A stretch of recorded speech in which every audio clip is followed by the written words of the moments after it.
Welcome to the Queer States podcast. Just a content note before we begin that this episode covers mental health, racism and colonialism. Now the episode will begin. Thank you. Zoom. It's recording. And I'm pulling a funny face. I pulled a funny face. Now I'm going to be all serious. Okay, so welcome. Yay! This is the Queer States podcast. I nearly forgot what it was then. I was like, what are we? Yay! And today we're talking about magic. Sorry. Yay! Whoop. Yeah, this is our second episode. So good. Welcome. Woo. Welcome. And check. It's working. Great. Cool. So would you like to start talking about like magic, or should I start, because I've got some stuff as well, but I don't really mind, whatever you think's best. Yeah,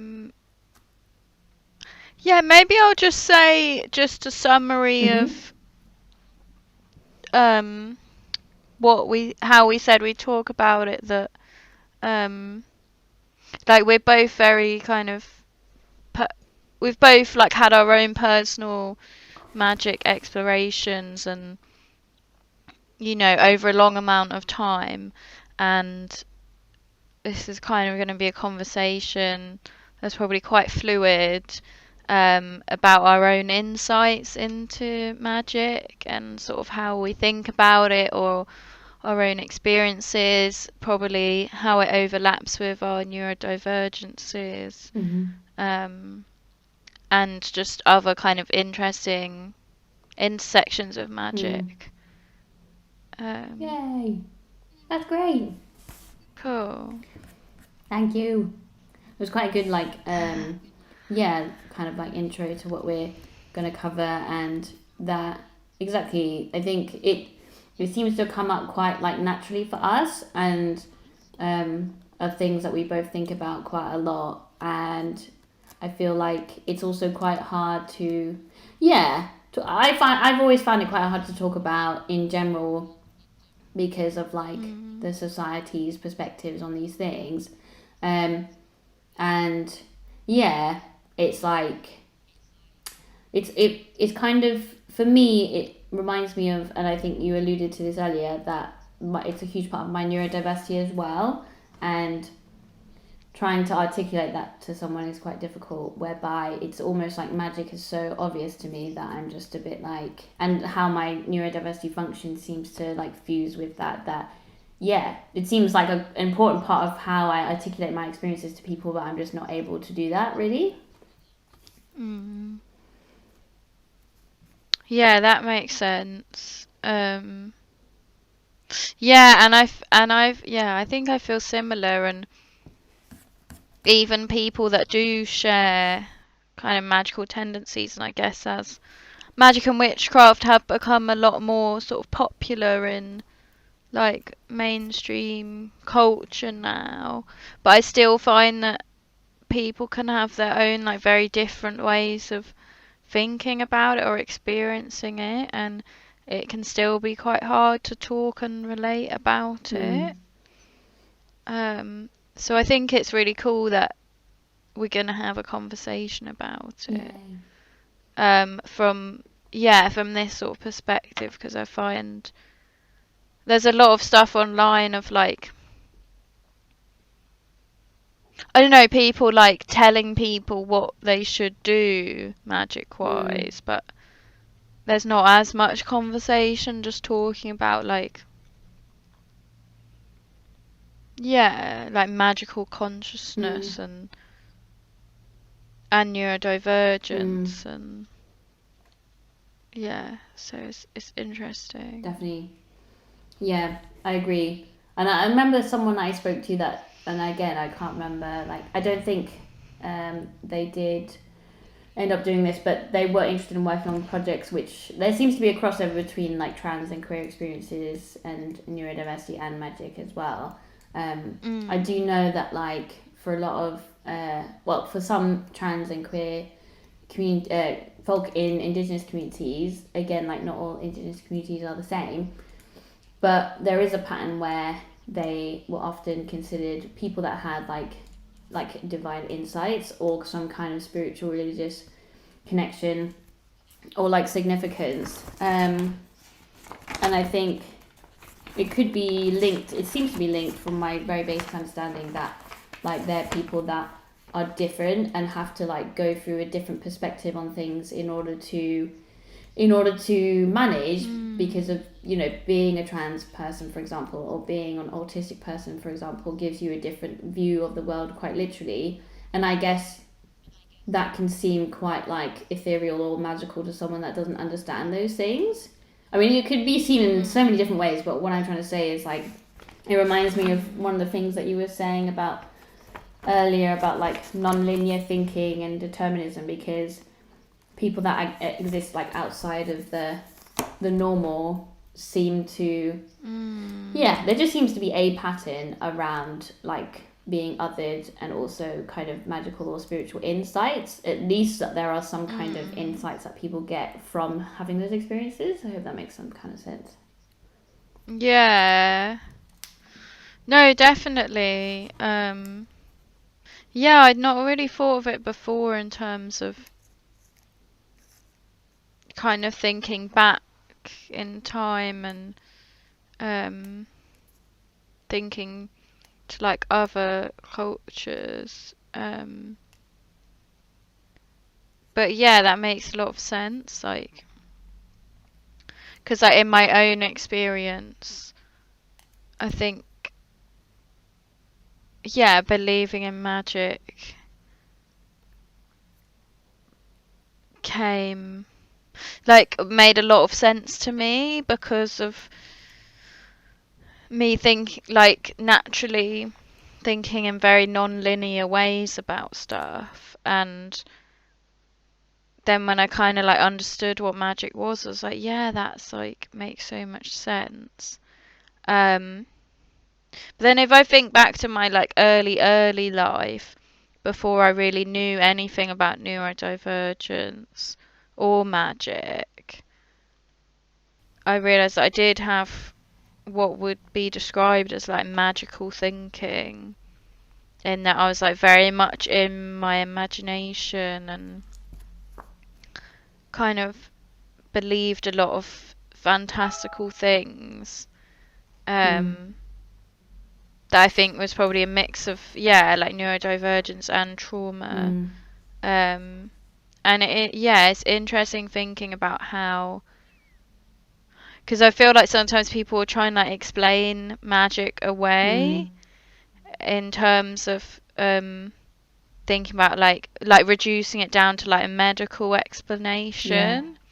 But I think it's like so totally possible to have, for it not to be in that like reducing way, for it to be as like maybe my trauma responses like gave me an insight into magic, like rather than it being like, oh, my magical beliefs can be explained away as like trauma responses. Actually, I think that like the traumatized body mind can be like a sort of a queer state, and that can like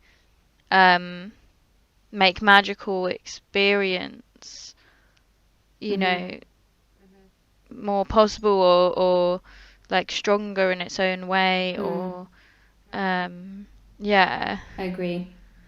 Yeah, I definitely agree. It feels like more. It feels like a defense mechanism that's like built into like our makeup and the world's makeup even. And I know we've talked about before about like how like different cultures and communities see mental health distress differently to like Western perspectives. And you know, I remember seeing this talk on how like things like psychosis could be the world's way of trying to communicate certain things to us in order for us to like maintain a certain like equilibrium. And and these things were talked about in like fairly plausible ways. And again, it's not like we're being like, this is great, like, you know, like these are really difficult things that we are really, really difficult.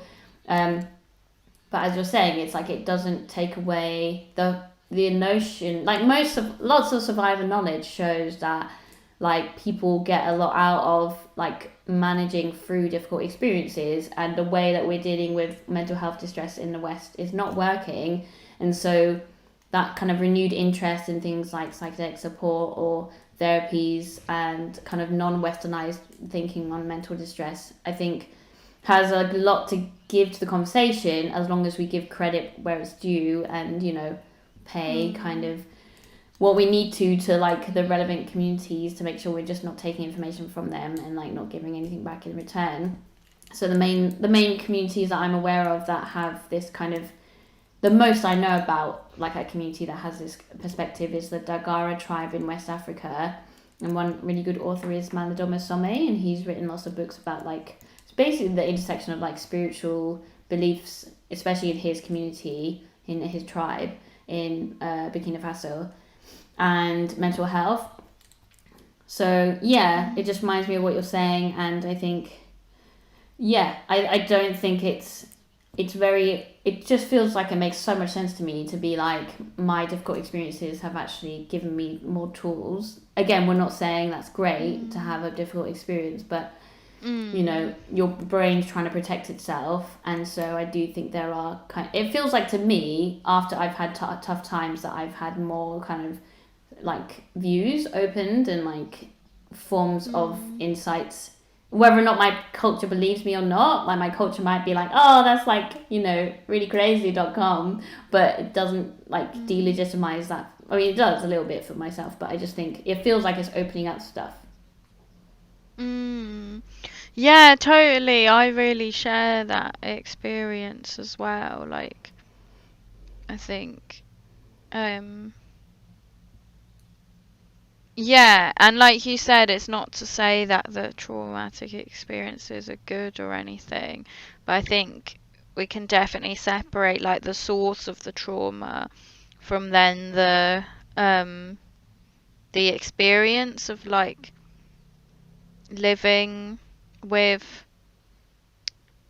um whatever that trauma has opened up, or the differences that it may have induced in us.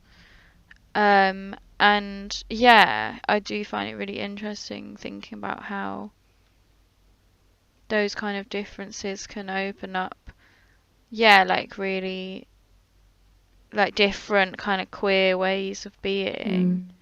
Um, and but at the same time not putting pressure on that to happen, like not saying that, because there's, in the kind of like spiritual emergency narratives, I think sometimes there can be a bit of a tendency to sort of say like every trauma is happening because it's leading to a breakthrough or something, but it's like I don't think it has to be an absolute like that. Like obviously there's many, you know, a lot of trauma is just really horrible, and like it's like trying to not put like absolutes or necessities on anything in that way. And Totally. which is actually, I listened to this really amazing podcast the other day actually. I'll try and find the person who was speaking, but I'll look it up in a minute. But this person was talking about how absolutes and like certainties is a very like colonizing way of seeing the world. That's interesting. And that and that reminded me of like Ansel Dewar and the research that you've done about like dichotomies and binaries. That's great. I still need to send you those things. Sorry about that.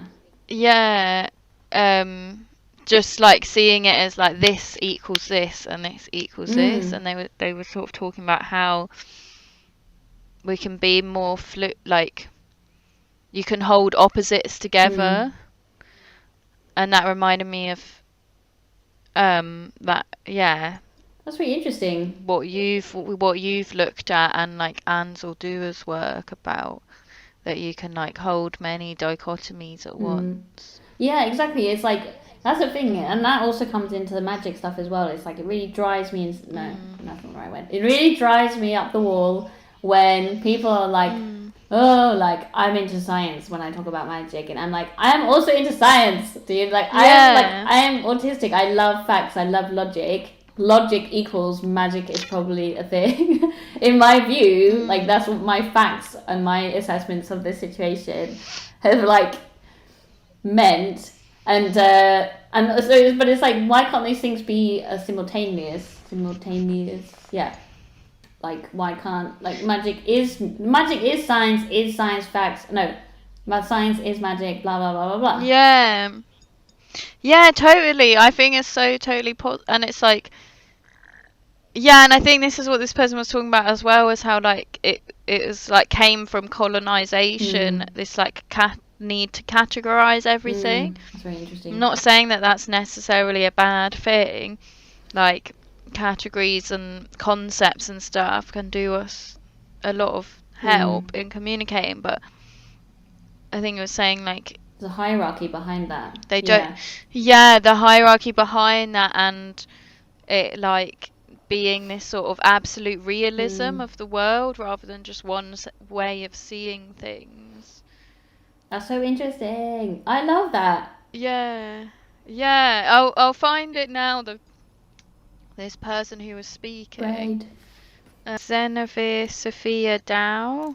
Great. And I can post a link to the podcast episode as well. Awesome. Thanks. Yeah. And it's like, it reminds me of I do these DBT, dialectic behavioral therapy workshops, and it's like, it's both for my own well-being, but it's also like quite useful for me to generally have these tools for other people as well. And one of the things that we learn about, which reminds me of this, is like, again, like everyone's heard of like not being judgmental and stuff like that, but it's like these techniques, which is basically saying, when we're judgmental about things, so if I like really hated mushrooms and I'm like, I fucking hate mushrooms, sorry, and they're like the worst thing ever, and like, oh my god, they're like, mushrooms are evil.com, and like, you know, that would intensify my emotional reaction against them, when actually, you know, mushrooms aren't the worst thing ever. Like, basically we're trying to teach ourselves, in order to maintain like an easier level of emotional balance and like regulating our emotions, when we make these judgmental like massive statements, then it makes our emotional reactions far worse. And so it tries to teach us to be like mushrooms aren't like up to my standards of like food that I enjoy, because I don't enjoy the texture. Like that kind of statement is far better, and it also, I would argue, like talks about that flexibility that you're talking about, rather than like an absolute thing. And I think maybe that even feeds into like what you're saying reminds me about that culture we have around communication. It might even spell out some of the big issues, because if I'm like, and don't get me wrong, I am actually like this, oh, like, you know, X, Y, or Z group of people in my life are the worst and I fucking hate them or whatever, then like it makes it much, much worse for me. And it obviously doesn't like capture all the nuances. Again, I'm not saying we should never hate people, but yeah, I just thought that was interesting, and it does relate to what you're saying. Yeah, that is really interesting. Yeah, like reading your own experience into things.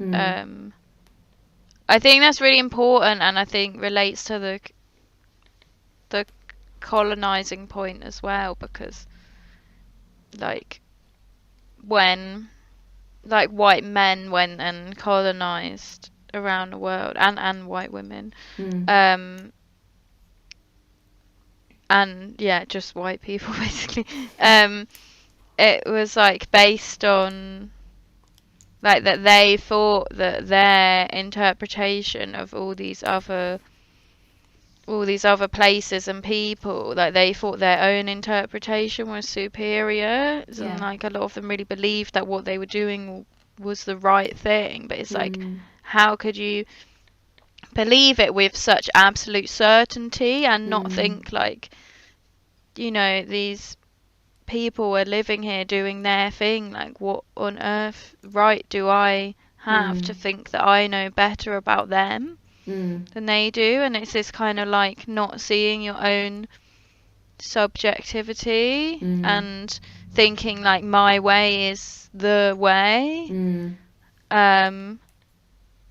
Exactly. Like I think there's quite a big difference between using like the and because it's like my what I think can be a way of seeing something, but it's probably never going to be the way of seeing something. Exactly. But then it's also difficult because like, yeah, we also don't want to like make ourselves small. And like when I think about the things that I am truly passionate about, like I believe these things so much, and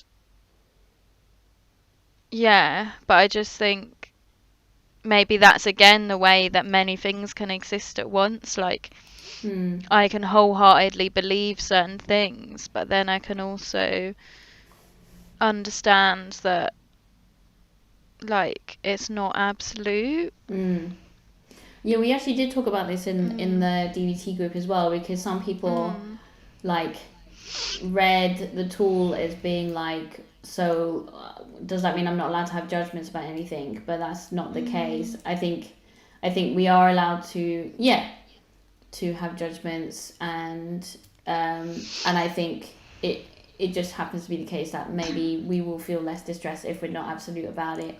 For example, like as in if I'm like, oh, Nazis are evil and, you know, blah blah blah blah blah, like that's probably, you know, I don't not believe that, but I think maybe it's easier for me if I don't like think that all the time and get super angry, for example. But it like, so I think you're totally right that like we have the, you know, I think we're right to have strong feelings about some things, and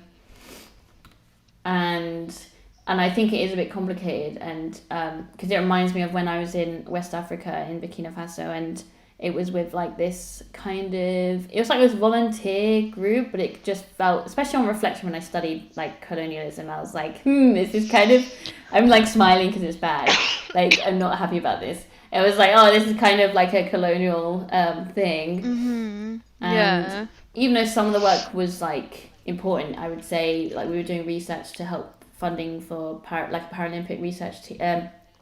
We were basically raising money and doing research for a Paralympic team in Burkina Faso in West Africa. So whatever, but it's not, firstly, it's not like a Burkina Faso couldn't do that work. And secondly, I remember having meetings where we're discussing like, you know, the UN principles and stuff around gender inequality, and you know, it's like, yeah, I objectively believe that like equality is the best, like .com, but I guess it's like, but then what rights do we have to impose those things on other cultures and judge other cultures, especially when a lot of the inequality comes from us in the first place, so like the homophobia and things like that.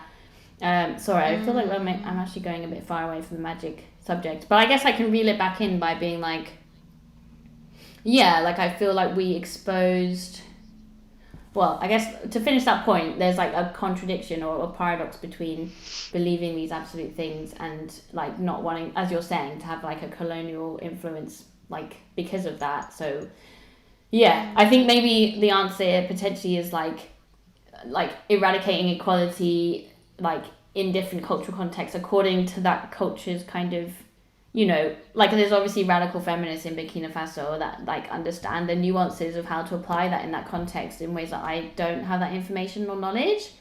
So maybe it's an answer like that.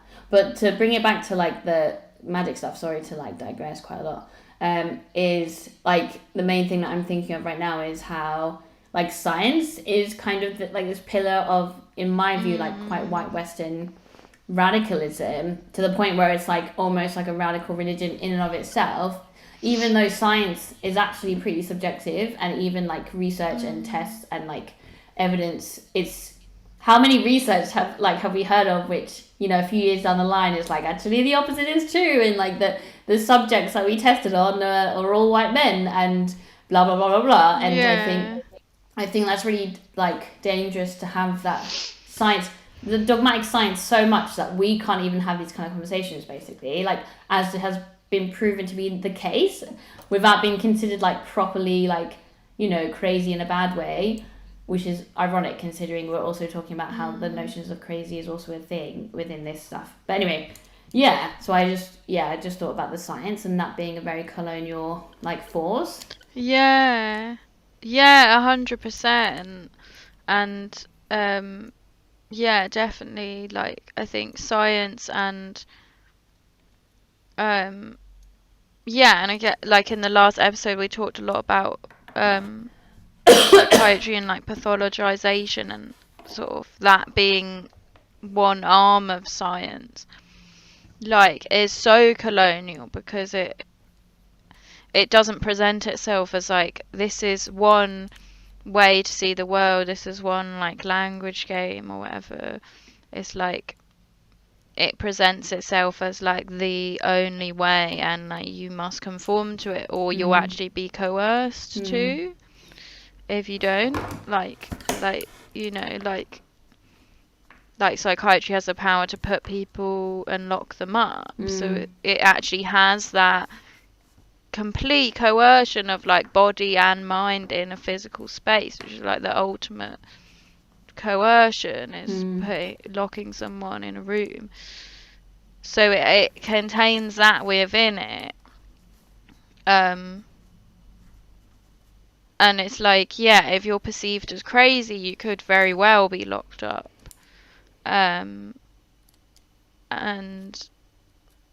yeah, I think that science, it does present itself as like the opposite of I guess the opposite of like madness, and then it kind of puts magic in madness. But then it's kind of interesting as well because now we're getting a lot of like threads and like splittings apart of ideologies, because like there's also there's now this very like fascist colonial sort of anti-science camp that is even like using magic itself, like the kind of far right magic stuff, and that actually goes back really far. Like Hitler was like into magic and the occult and stuff, and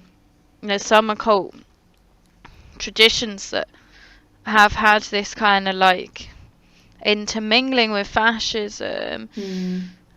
And I've always found, I remember finding out about this kind of far right magic stuff a few years ago, and like at first being like really shocked and like confused, because I was like, because to me magic was like nothing to do with fascism. But then it's like, as I've sort of heard a bit more about it, and I'd like to know more, like, yeah, I don't really know that much about it, but yeah, it's just interesting to acknowledge that that's there as well. Yeah. And that's quite like, and that's actually quite anti-science, and like looks to the occult and looks to magic as a way to kind of justify. It's like very sort of like very kind of like aesthetic things that it's saying, like it's saying quite like sort of wild statements that are very like emotive, and it uses magic as a way to justify that. Definitely. And yeah, Go on. yeah, I don't really know what else I was going to say, just that I don't know, I find it interesting trying to understand like what's going on there, and Like, because it kind of seems like maybe magic is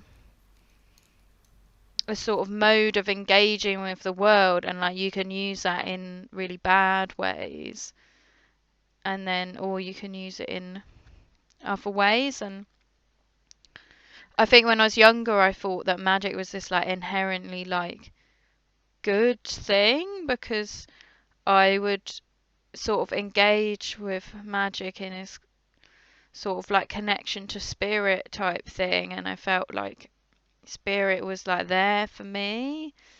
But obviously, I don't know, it's much wider than that, and it seems like it is a tool that is being used in like,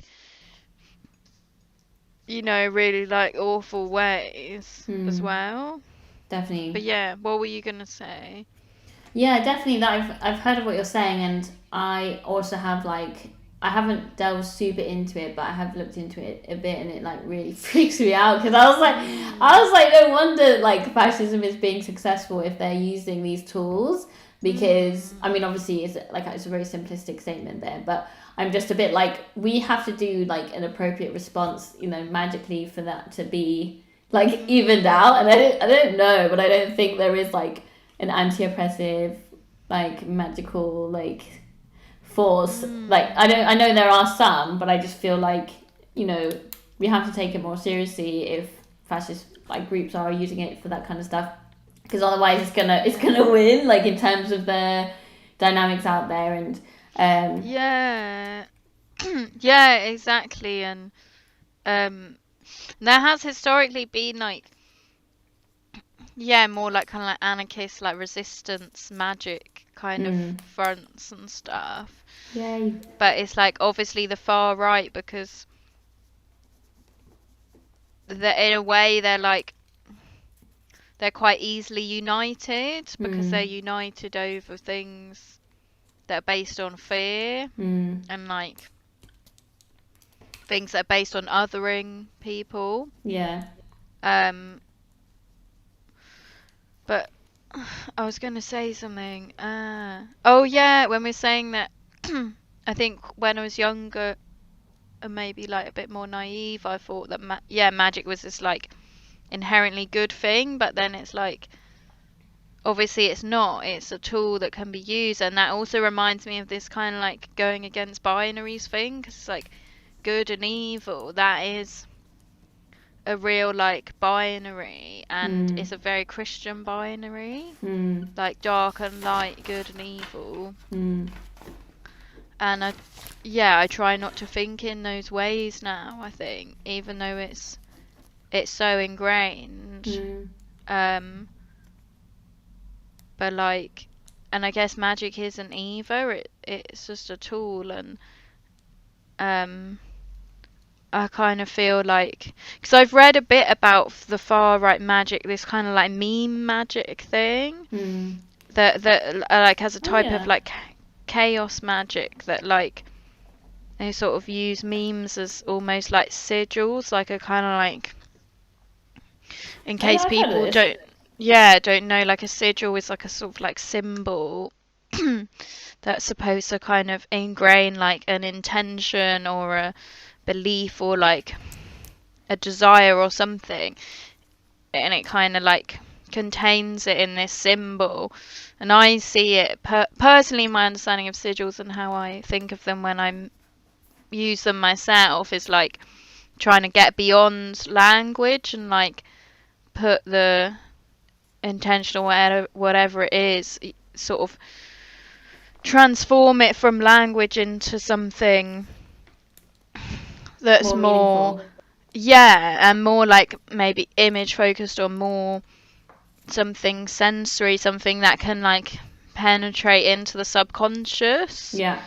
And then it's kind of like, and then the idea is that you charge the sigil, so like you could like burn you could write it out and burn it, or you could tattoo it into your skin or like something. And then that's the idea, is that you've kind of sent it off into the universe, and then you like just gonna trust it to be sort of heard by whatever energies are out there. And then thinking about this far right magic and how they're kind of like using memes in that way. Yeah. That really freaked me out because I was like, whoa, so they're like combining these intentions that they have into these memes, and then they're like spreading in like a exponential way, like using the internet. And Exactly. yeah, like the burning crosses is a sigil, like from my understanding. yeah, I'm like, oh my god, yeah. there's like all of the things I've seen like the KKK do. Now I'm like, oh my god, that's obviously like a bunch of like horrible like occult practice people like doing their horrible things. And I'm like, oh yeah. Yeah, it's It is really horrible. dark. Yeah. And yeah, and then I was like, shit, like we need to be on the left or whatever you want to call it. Again, left and right is another binary, and that's probably why like it's not working. Like Oh, yeah, I know seeing, I don't know, but I guess to oppose fascism, yeah, like, yeah, it made me think like maybe we should also be tapping into kind of collective consciousness in these ways that go beyond language and concepts and are like more subconscious. And I have felt about like contacting the magical people I know and being like, hey, do you want to like do some magic to like protect trees and shit, or like to protect the environment, because I feel like we need some real like effort. We need to put some effort into this, or like posting something and being like, can everyone just like do some magical things to do some good things? But then I'm like, how am I going to write that in a way that's like going to be culturally palatable? Like, well, I'm going to tell everyone to just pray for the salvation of the earth. It doesn't really sound very good. Like, I can't really frame it in a way that's like that digestible. No, definitely. And it's like I have seen some things like that, like, and like, because it's hard. Yeah, it's difficult because it's like also don't want to go too far in that direction and then kind of like not be doing like practical things and kind like I've seen some people in the camp of like, oh, you know, we can just like meditate into existence, like anti-oppression or a better world, and it's like no, like we need to actually make that happen. And that kind of narrative often comes from very privileged people, that kind of like woke like spirit, don't know, what do you call it, like hippies. New age cosmic stuff,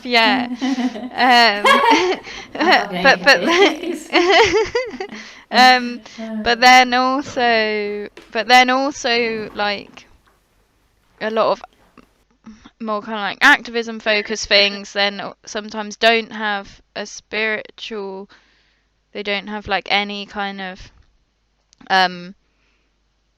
like spiritual vein to them, and then people like burn out and stuff. And I think getting a mix of the two, like there's some really interesting stuff. Like there was a podcast, it used to be called the Healing Justice podcast, but I think it's called something else now. But they had some really interesting stuff, like fusing like spirituality with anti-oppression work, and that's great. Yeah. And the Queer Witch podcast reminds me. Yeah, that's awesome. Yeah, they're really great. Kind of reminds me about. Also, I think if you agree, it would be good for us to like come back to our own journeys around magic.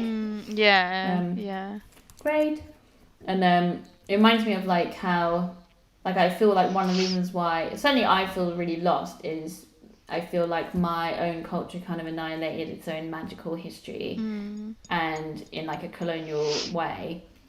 And so obviously there's still like fragments around, and maybe there's more than fragments somewhere, but I think one of the many cons of being a colonial force, and also like the kind of the suffering created by colonial all the bad stuff. I don't really know how to summarize it all, but oppression and dominance is that like we don't have a fucking clue like how to like navigate magical fields. I'm saying we very broadly, you know, not compared to certainly some other communities, and again like, and not all these communities and different communities are like, they're all very very different, but I'm just trying to express how like some might have retained some of that knowledge better than say like the UK or like England, and I think that's kind of our own fault. And I think some of the suffering, not that it's well, like not that we deserve it, but I'm just like, you know, that's one of the reasons why like colonialism is bad for everyone. Yeah. Like in the same way that bullying is bad for the bully as well as the bullied, it's like we're struggling because we don't have that backbone and we took that away ourselves, you know, like, you know, in terms of the most powerful people in this country historically. So I do feel a bit like the only answer, in my view, which I might be wrong, but is to kind of ask for like Indigenous communities to help support us in these belief systems, but not like taking away from that in like a colonial way, more kind of seeing like what they feel like say about us becoming more aware, and also what can we do to like say thank you for all these, you know what I mean? It's like, why should Indigenous communities help us? Like, you know, they really, like, why would they? But if I just feel like we deserve, like Indigenous people deserve so much, and we're so kind of fucked in this way that I feel like we owe them big time. And I think there could be some kind of collaboration, say, about this kind of area in the future.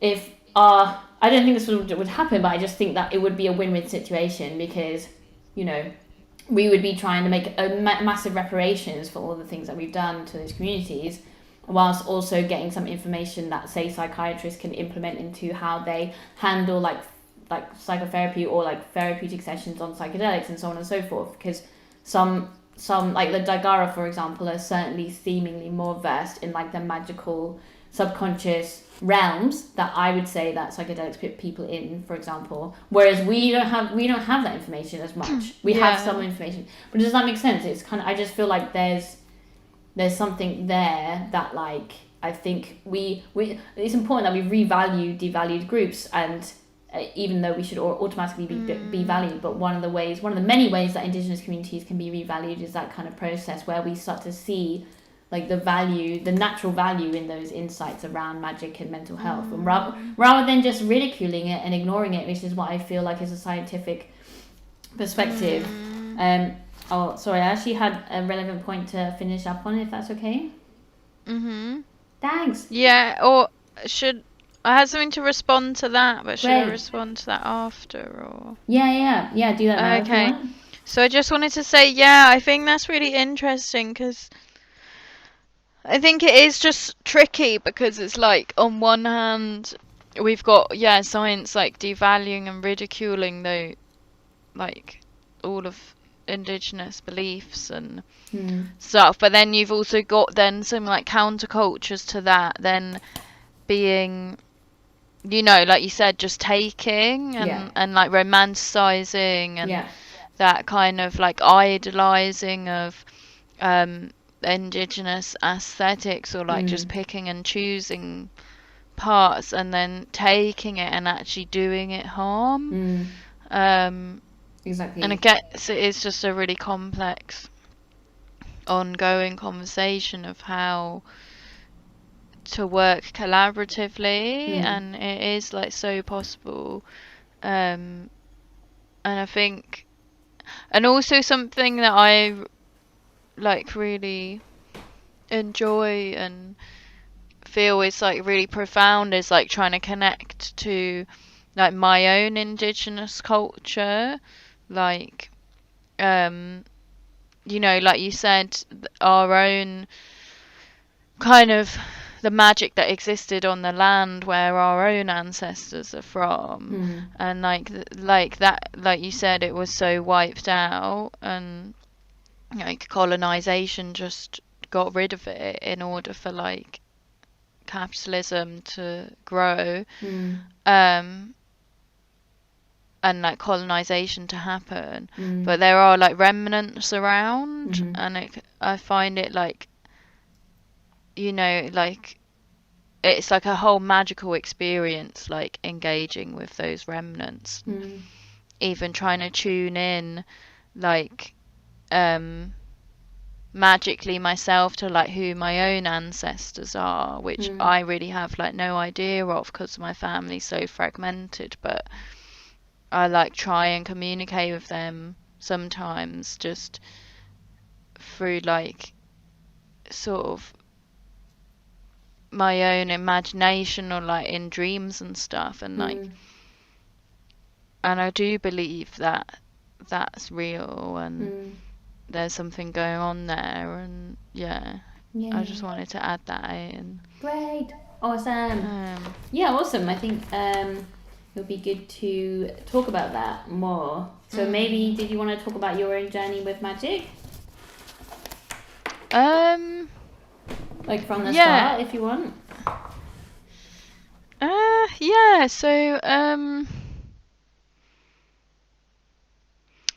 It's hard to put it into like a kind of narrative because it feels a bit like all over the place. Yeah, me too. But I suppose I'm kind of, I suppose my story's a bit interesting because I was raised as a Catholic by my mother, who's Catholic. She's a Polish Catholic.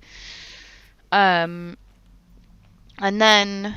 so like when I was very young, I like really, really believed in what I was being taught about Catholicism, because that was like the only thing that was presented to me. I went to a Catholic primary school, but then I thankfully went to a secular secondary school, and then that was the first time I started kind of realizing that like actually all this religious stuff was not what everyone thought, so I thought it was what everyone thought. And then it was like in those years that I started realizing like, whoa, like my other classmates and stuff, they don't actually believe in like Jesus and God and all this stuff. And that was like quite a big thing to realize. And then and then I kind of went through a journey of like not believing in Catholicism anymore, but it was like, but certain ideas from it were like really stuck in my head. Like I really couldn't shake the idea that there was like this creator who was watching me at all times. And I think that really like set in a lot of like paranoia for me. But anyway, I'm kind of going a bit off tangent now, but what I was trying to say was that then as I got older, I kind of went a bit atheist and was like, kind of like religion's like shit, it's fucked me up. So, sorry, didn't mean to swear. It's messed me up so much. And I think like, if you want to swear, I think we could make it a swear friendly podcast. Okay, yeah. I was like, Catholicism's fucked me up so much, blah blah blah, and I kind of went on a bit of a like too far in that direction. But then, but that didn't last for very long because there was something in me that was like did feel very like innately kind of spiritual, and like I still always felt like there was some kind of energy that I could interact with that was like spiritual. And then as I got older and kind of and then I guess I like started interacting in like kind of like hippie circles or like psychedelic circles and stuff, and that was like way more affirming of spirituality. And then I was like, I there's something in me that has this very like strong experience of spirituality, and it felt very experiential and not about like belief systems or kind of philosophizing or analyzing. It felt very like experiential for me. And anyway, but then I also didn't like a lot of those circles and was like very critical of them. And then I kind of discovered like more like paganism and that kind of way of interacting with spirituality, and that felt more at home for me because it felt less exoticizing or appro like Appropriation. yeah, or appropriation, or kind of like this sort of, yeah. And it like excited me to sort of realize that actually like witchcraft was such a like big part of my own culture, and that it was actually, yeah, capitalism and colonialism that got rid of it. And then I kind of started tapping into like witchcraft, but it's never been something that I've like read loads about really. It's always been like very intuitive for me and like much more driven by my own experiences. And I feel like quite lucky and blessed in that way, that I am able to like access spirituality very easily. And I think that is to do partly with like uh, because of my neurodivergent, well, not because of, but like part, in line with my neurodivergence. It's this very like non-linear way of seeing the world where like everything connects to everything and like multiple things can be true at once. And I think I've always been this kind of like fluidity and sort of liminality have always been things that I've felt myself like really strongly. Um, and yeah, and then thinking back to my kind of Catholic upbringing, it's like really interesting to think about the sort of crossovers of like what Catholicism stole from paganism, and like how obviously like Catholicism and just Christianity more generally, it like exploited people's innate sense of spirituality, where like people are spiritual, they were like connected to each other in the world in these kind of magical ways, but it was not necessarily about like worshipping this one person who's at the top of the hierarchy. It was a more empowered way of like engaging with the universe to like empower yourself and empower your community. And that's what I see, that's what my practice of magic is all about. um and yeah, and so yeah, I see that Christianity came along and it exploited that like innate sense in people and used it to like force a hierarchy upon them, where like that spiritual sense is now attached to this like one man in at the top in the sky who's fucking looking at you all the time, watching everything you're doing. And that is literally like the panopticon, like the concept that you're always being watched, and that is like a driving force of capitalism. And the state of the world now is this idea that like, yeah, this kind of sense that we're being judged and watched all the time. Um, That's so interesting. anyway, that came into a bit of a rant. Yeah, That's great. but I like but that.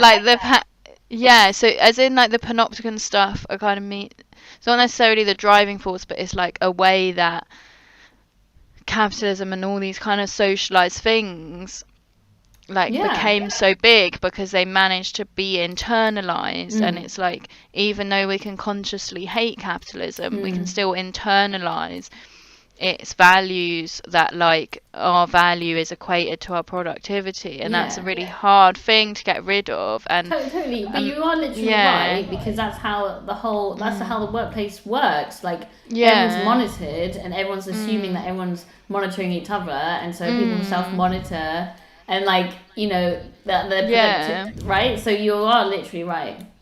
yeah, yeah, exactly. And so yeah, so I just wanted to connect that to like this very Christian God that's like, you know, Exactly. monotheistic and is like very hierarchical.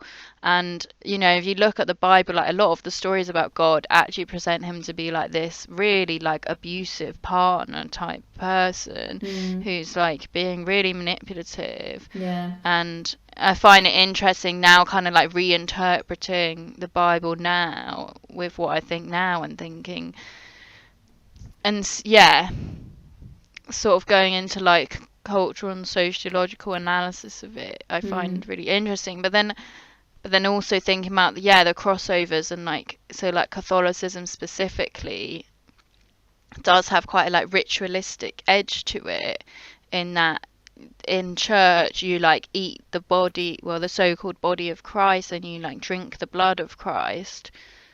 um and that is like a very like visceral like ritual thing. And it's interesting that actually my mum once said to me that like she thought about changing religion once, but like she didn't want to because she was so attached to the ritual of Catholicism. And it was kind of interesting just thinking about like ritual. And yeah, I don't know, there's loads of ways that, so like the saints in Catholicism actually came from like pagan, like there being like many deities, and then it was kind of like when people being forced to like convert to Christianity, people didn't want to just do that easily, but they were kind of being forced to, so they like snuck in their sort of like pagan beliefs, and like kind of, so like the saints, that's an example of how the more like non-Christian ideas are sort of snuck in, and then it's like, oh yeah, this is part of it. So it's, I don't know, just basically saying how like it's not necessarily black and white. And Yeah, and that like magic is like, not only has like modern religion taken over our kind of more ancient localized magical practices, but it's like integrated it, which is very ironic considering like the judgmental scientific so-called perspectives come from like a Christian culture on animations. And like you're saying, you know, those are rituals, that is magic. I remember when I was studying like drug policy and drug practices, it's like alcohol is totally fine in a Christian ceremony, but weed is not okay in a reggae related Rastafarian, sorry, that was a problematic association. I mean, I guess reggae is like Rastafarian, but anyway, whatever.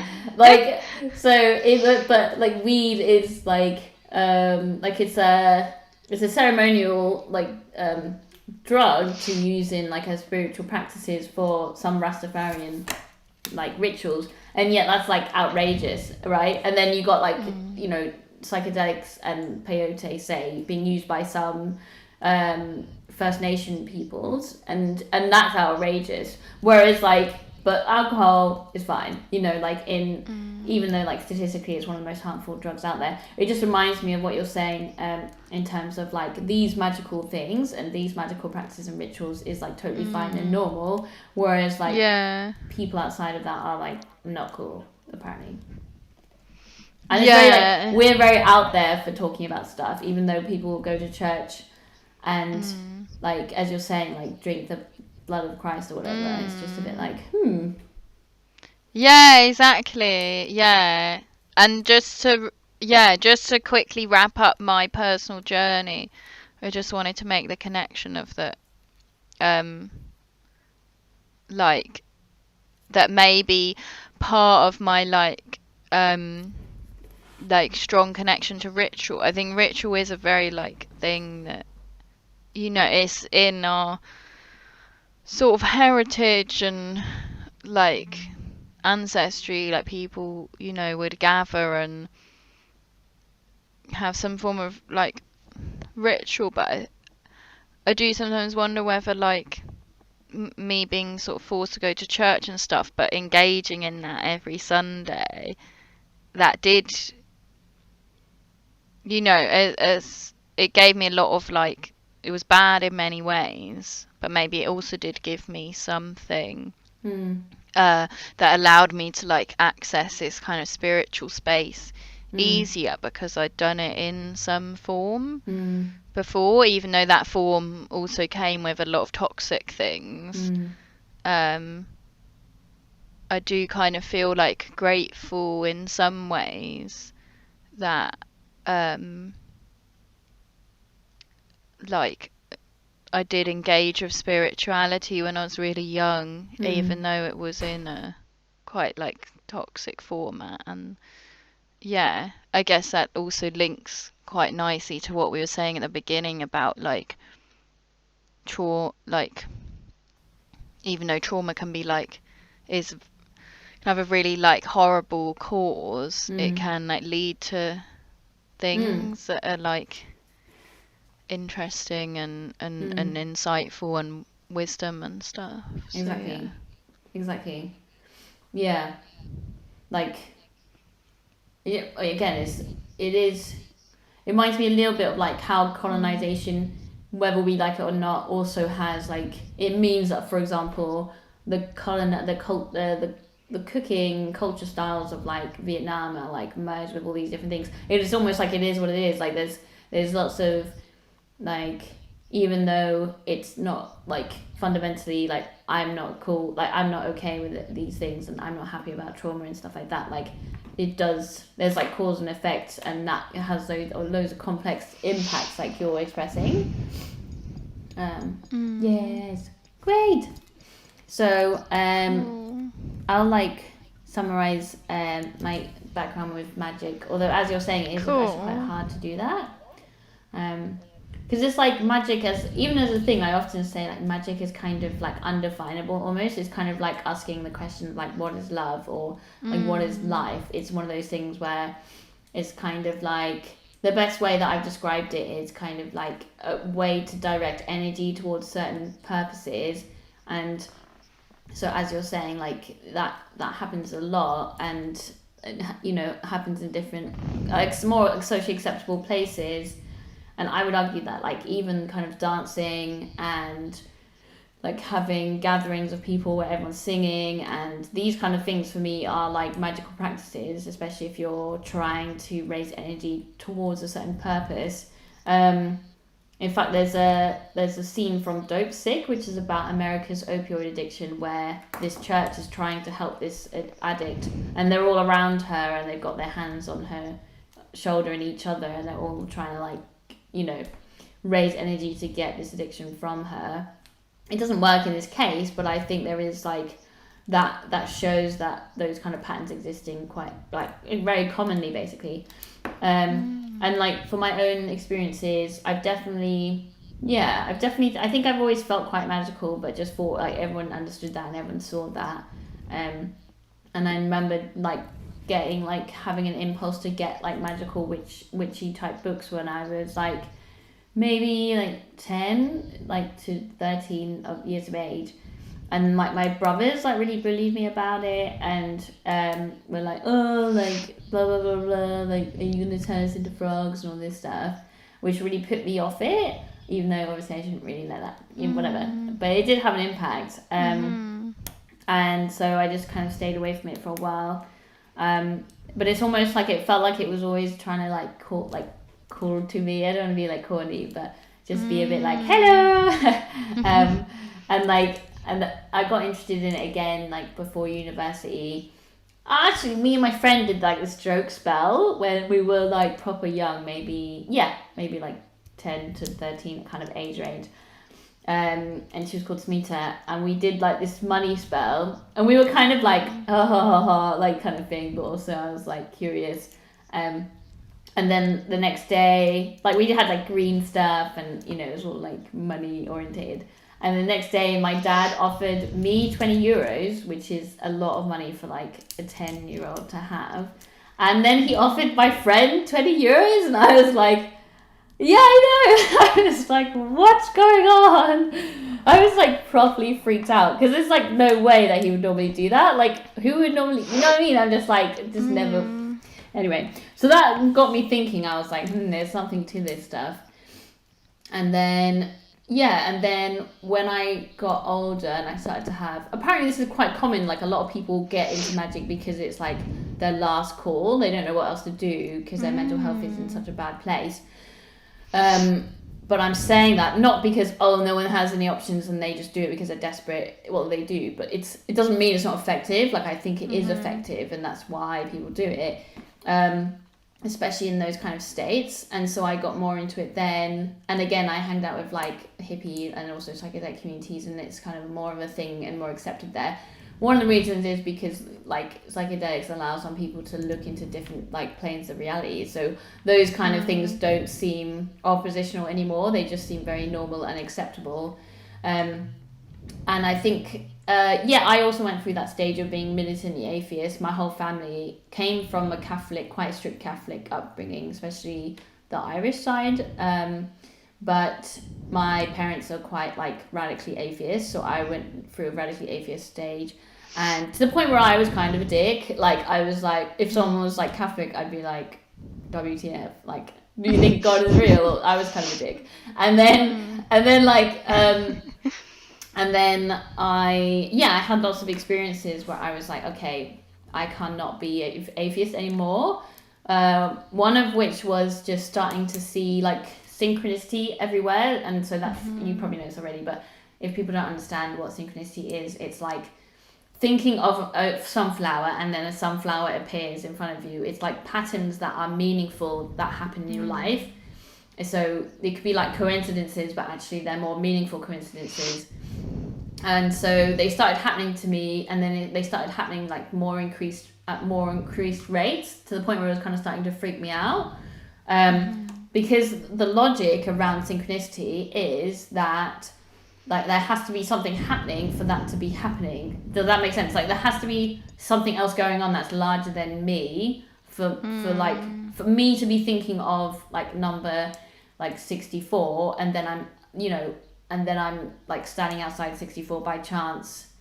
Like that's not just my mind, say. I mean, it could be, but I would argue that it argues that there is a larger mechanical situation happening for those things to do that. Does that make sense?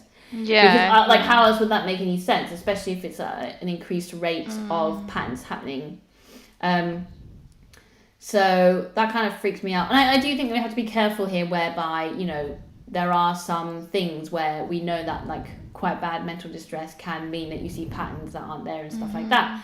So I don't think that I think there's a middle ground where you can intellectualize that something beyond yourself is happening without necessarily that being just excused away, like you're saying, oh, that person's crazy.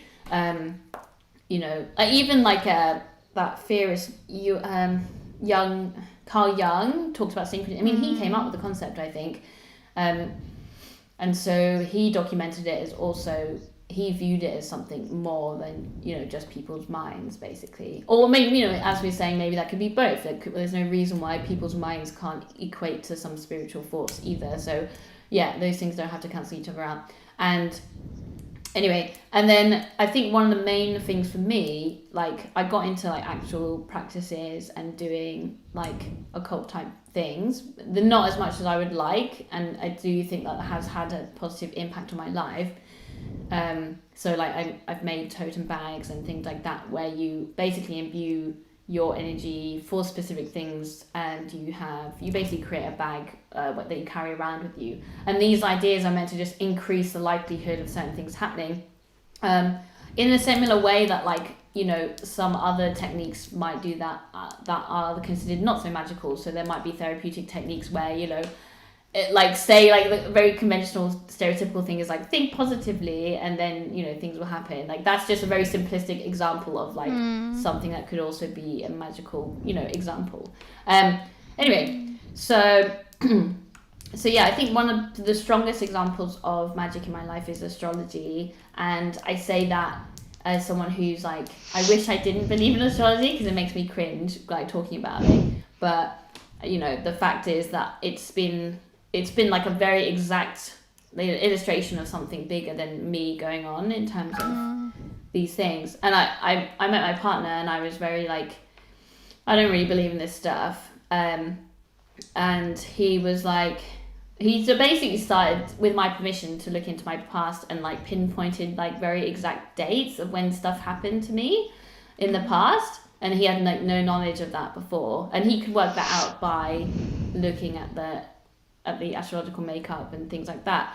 And so the more I got into that, the more I found, again, like exact information about things, and that again is like that the only thing that I can explain of why astrology is accurate is like a non-scientific explanation. It's like a spiritual explanation, and like if we're talking about how things in the sky mean that, you know, certain things are happening or not happening in your life, that, does that make sense? That is a magical situation. Like there's no until we have the science to explain that, it illustrates that something is going on, and whether or not I understand it or not.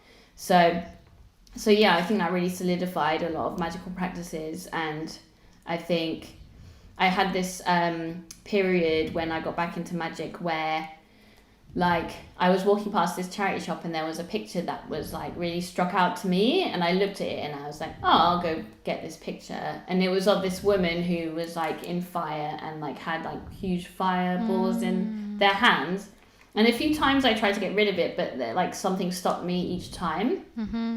Anyway, I finally looked up who this person was after like maybe 5 attempts of like getting rid of this picture and it not working out. And it was Hecate, who is like of god of like witchcraft. And it was so weird because I was like really getting into witchcraft, and I was like, and magic and stuff like that, and I was like, holy moly. I was like, oh, this is why this has been so hard to get rid of. And so I feel like that's my kind of god, as it were. But I feel guilty because I don't like do enough, I don't think. But I think, interestingly, I think Hecate has appeared an enormous amount in like modern society. To be honest, from somewhere, I don't remember her being around in terms of like the mainstream discussions around gods and stuff. But I almost feel like, it feels like it's almost, yeah, it's just happening for a lot of people that Hecate has just appeared for them. And yeah, so that was really symbolic for me, and kind of really, it was a bit like, go in this direction for God's sake. That's what it felt like. It was just like, you know, this is a person who's a god of witchcraft and stuff like that. And that's basically what I was, but I still struggle with the term witch, and again, just because it's so frowned upon and so ridiculed, which again, I don't think it's fair. But I just wished I could just be like, hey, I'm a witch, and like in my job application and whatever. A bit like, oh, I wish I could just say that I'm autistic and all these things, but it's just never been like that. But yeah, sorry, it's really hard to summarize, but those are kind of the main themes. There's more, but like, you know, I think I'm just going to wrap it up there. Yeah, no, that sounds great. Thank you for sharing. Thanks, you too. Cool. But yeah. Did you want to say some more stuff? Well, I feel like the more we talk, the more things I think to say, but then I don't know whether we should save that for another episode or like carry on for a bit. I guess I just wanted to say a little bit about, seeing as we touched on it earlier on in the conversation, like kind of like revolutionary uses of magic and stuff. And I think it reminded me just now of how, like, I think magic has actually given me like so much hope in the face of sort of what's happening to society, and not in the way of like this kind of like, oh, we don't need to do anything, we can just sit back and like meditate into existence, like, you know, the end to all the shit things are happening, because obviously like we can't really, like, these things are happening and they're bad, but it just in a sense of like thinking that there can still be alternatives possible, because I think that capitalism and, like we said, colonialism relies on this like understanding of itself to be this absolute, and I think that also this like very deterministic way of seeing what's going to happen comes into that, way of thinking as well, and I think that it is really capitalist and colonialist to think that cause and effect means that there's just this one way that everything's going to happen, and that everything can just be reduced to what's happened before. Because actually, to me, like, magic is that free will. Like magic is to do with like how, you know, maybe everything is alive and like everything is conscious, and that means that there is possibility everywhere, and it can like so seem like there's not when we're living in the society that we are now, when just like it just seems like more and more shit things are happening, and it's just so grim. But I don't know, for me, I feel like if change is going to happen, it's going to be so much bigger than us anyway, and it's probably not going to be easy for it to be felt subjectively. And like part of this thing of like working in service of the future, like because it can seem so like, what's the point in trying to resist things, or what's the point in trying to like do good things when everything is just so bad. But for me, like, magic has helped me believe that like acting in resistance, or like standing up for what you believe in, all those things, especially as that survivors. I just feel like we're so used to being in like hell that like it's almost like, yeah, of course we're still gonna do stuff. Do you know what I mean? I feel like that's prepared me better as well, like I'm quite good in a crisis. And it's kind of, magic makes me feel like that kind of resistance, or like doing what I believe in or whatever, it has like its own like qualitative energy. This is my kind of like personal belief, that it has its own like kind of qualitatively distinct energy, that because energy never dies, it will like go on to like be something, and like it doesn't have to be in this deterministic way of like, oh, okay, you tried to do this good thing, but then it didn't lead to that much, and then, you know, more shit things happened, and then it's kind of like everyone is sort of like the cycle of like people get burnt out and whatever. I think magic has helped me see that it doesn't have to be in that very deterministic, like linear way of seeing what's happening, that actually I think there's like pools of energy that can connect to so many things that we can't see. And like that we can just trust that that's going to go somewhere. And like that's something that magic and like non-linear thinking has really helped me with. And in that way, it's like, it is like revolutionary, and it Totally. Just wanted to say that. Yay! Woohoo! And this actually, like, as we've alluded to, and as you're saying, like, that comes back to Ansel Duer's own theories. And Ansel Duer is, for those of you that don't know, is a theorist, like a gender equality, feminist, disability theorist. And one of her main arguments is that, like, to heal the world and to heal people, they have to realize the wholeness from, well, it's mainly from dichotomy, isn't it? It's mainly from like colonial splitting into two, and there's obviously more complicated parts of this whole area, but it's still quite a good general thing and a general lesson. And I think that's what you're saying as well, that's kind of the path to healing is, and yeah, exactly. I think that having that insight around, like, magic does give you a blueprint of how to get through difficult times, and I feel like it's kind of, that's what its purpose is for. And same with like how magic is tied to like mental health, and how like mental like ways of coping with difficult times. It's like linked to that as well. Like seems, it's great. And